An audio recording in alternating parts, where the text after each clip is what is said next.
Hi guys, me Neil here.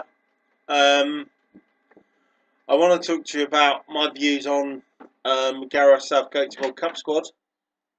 Um, 3 hours ago, I was very angry about it, and to a point, I still am angry about it because I look at the squad and in key areas there are problems.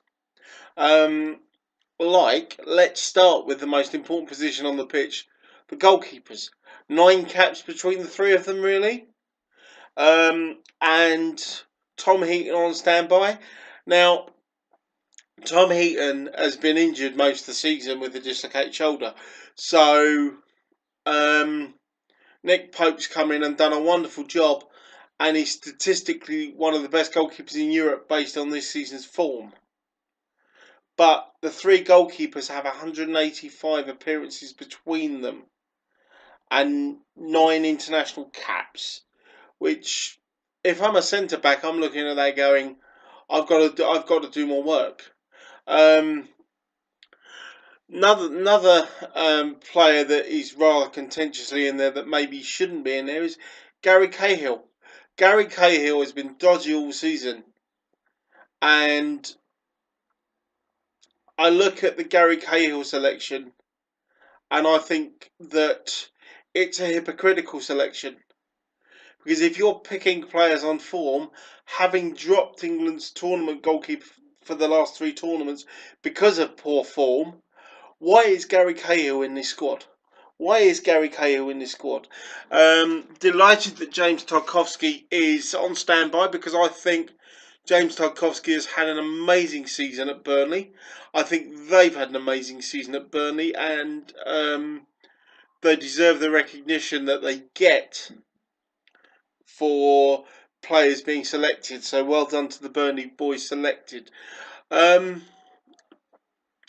Danny Rose is another strange one. Again, spent most of the second half of the season injured and gets into the squad. Well, Ryan Bertrand should be in that squad in place of Danny Rose, in my opinion.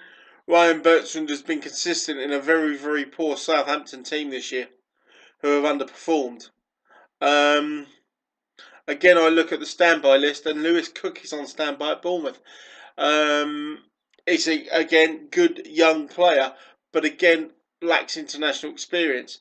I look at the midfield areas, and again I'm thinking we lack international experience and we lack creativity. The forwards select themselves. They are the forwards that I would have chosen to go to Russia. Um, other than the players that I've mentioned, there is no real bone of contention with the squad because players like Ashley Young have performed well. John Stones has performed well when fit. Phil Jones is possibly a contentious one. Best defender we have in this country by an absolute mile, but is injury prone. And I would say quite openly, there is an imbalance in this squad between inexperience and experience, and it's a concern. But there you go. That's just my opinion. Cheers, guys.